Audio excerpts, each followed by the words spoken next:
मैं अंजलि हूँ और बड़ी जिंदा दिल, हंसमुख और मुंहफट हूँ। मेरे घर में भी ऐसे ही मुझे रखा गया जैसी मैं थी। मुझे ज़्यादा रोका टोका नहीं। ऐसा नहीं कि मुझे टोका नहीं गया। पहले पहल मेरे मम्मी पापा ने कोशिश की, लेकिन फिर उन्हें समझ आ गया कि मेरा स्वभाव ही कुछ ऐसा है। इस स्वभाव के चलते मेरे कई दोस्त भी बने। लड़कियां तो कम थी, लड़के ज़्यादा।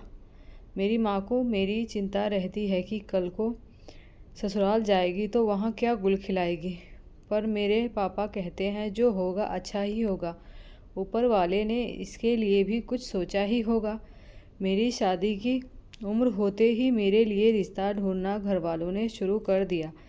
कई तो घर तक पहुंचते ही नहीं थे, उसके पहले ही केवल इसलिए मना कर देते थे कि लड़की बोलती बहुत है। अब बताओ भला, यह भी कोई कारण हुआ किसी को रिजेक्ट करने का? लेकिन मुझे इन सब बातों से कोई फ़र्क नहीं पड़ता है। मैं अपनी लाइफ में खुश हूँ। बोलो तो बिंदास। अब मैंने सुना है कि एक लड़का घर तक पहुँच गया है, मतलब वो देखने आने वाला है, रविवार को देखने आने वाला। और मेरी माँ ने मुझे पहले ही कड़ाई के साथ बोल दिया है कि मैं अपनी हंसी और बातों पर कंट्रोल करके रखूं।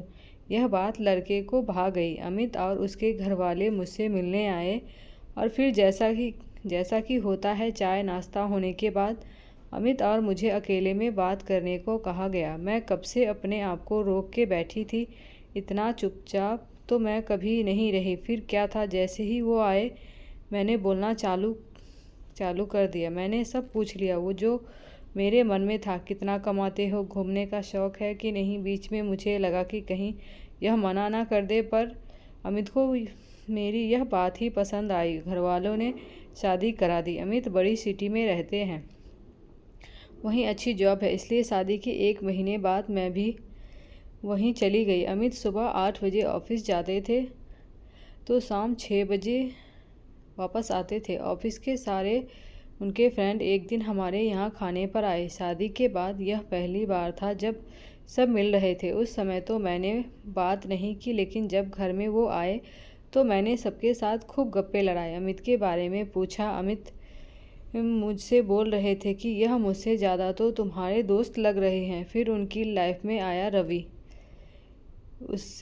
उसमें ही अमित का एक दोस्त था रवि। वो पहले ऑफिस में था, लेकिन अब वो मॉडलिंग करने लगा था। मैंने उसके साथ भी खूब बातें की। वो मुझसे खाना बनाना सीखना चाहता था। मैंने भी बोला आ जाओ, मैं तो पूरा दिन फ्री ही रहती हूँ, कभी भी आ जाओ। अमित सुबह जब ऑफिस गए तब रवि अगले दिन सच में खाना सीखने आ गया। थोड़ा बहुत मैंने उसे सिखाया और शाम को वापस चला गया। अमित अपनी कैप भूल गया था। जब अमित ऑफिस से आए तब उन्होंने मुझसे पूछा कौन आया था, क्योंकि उन्हें कैप दिखाई दी। मैंने बोला अमित कल खाना सीखने को बोल रहा था, आज आ गया। अभी तुम्हारे आने के पहले ही गया है। उनका चेहरा थोड़ा उतरा।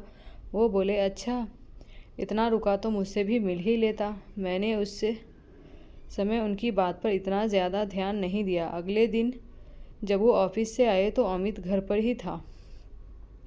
अमित उनसे मिले, उनकी कुछ बातें हुई। अमित को होने लगी जलन और गलतफहमी। जब वो गया तब वो बाथरूम में फ्रेश होकर आए और जैसी कि मेरी आदत थी, मैं पूरी दिन की कहानी बड़बड़ करके उनको बता रही थी। एकदम से वो मुझ पे ज़ोर से चिल्लाए। बोले चुप भी रहा करो, इतना बकवास करती हो। ऑफिस से काम करके आता हूँ, तुम्हारी तरफ मज़े नहीं करता घर पर। ऐसा गुस्सा मुझ पर कभी किसी ने नहीं किया था, मेरे पापा ने भी नहीं। मेरी आवाज़ बंद हो गई और आंसू शुरू हो गए। मुझे समझ नहीं आया कि उन्हें किस बात का इतना गुस्सा आया। हम दोनों में बात बंद हो गई। अगले दिन फिर मैंने मम्मी को सारी कहानी सुनाई, क्योंकि मुझे नहीं पता था कि मैंने क्या किया जो इतना शांत रहने वाले अमित भी मुझ पर भड़क गए। माँ ने मुझे समझाया, मम्मी ने मुझे ज़ोरदार डांट लगाई और बोला तुझे रवि को घर पर बुलाने की क्या ज़रूरत थी? मुझे समझ नहीं आया। माँ बोली कि बेटा वो अभी तुझे पूरी तरह जानता नहीं है और वो तेरा पति है। तू अगर दूसरे किसी के साथ ज़्यादा घुलेगी तो हो सकता है कि उसे बुरा लगे। मुझे थोड़ा समझ आया कि उनका मूड क्यों ख़राब हुआ। अगले दिन फिर रवि आता है सीखने के लिए। अब रवि को कुछ प्रोजेक्ट मिल गया था तो 2-3 महीनों के लिए वो बाहर जाने वाला था।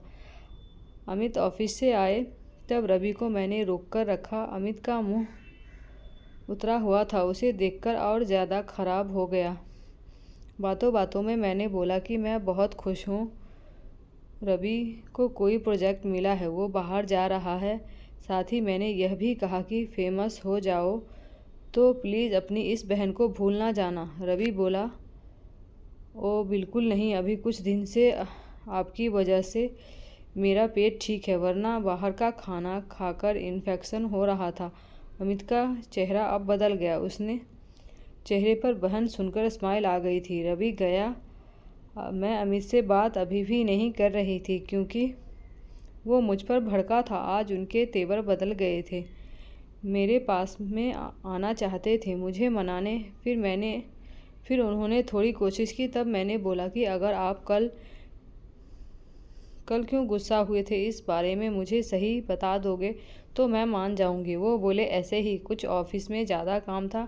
मैंने कहा, नहीं मुझे पता है। वो बोले, क्या?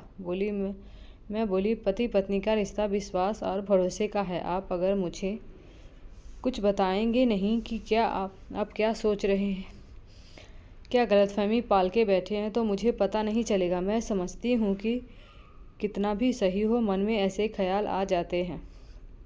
आपकी जगह मैं होती तो शायद वही सोचती जो आपने सोचा, लेकिन हम बात करके एक दूसरे को समझ के सब बातें सॉल्व कर सकते हैं। उनके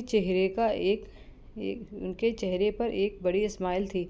अब वो मुझे ज़्यादा समझदार समझने लगे। गलतफहमी एक बड़ी वजह है पति पत्नी के रिश्ते को कमज़ोर करने की। बात करिए, बात ही बिगड़ी बात फिर बन सकती है।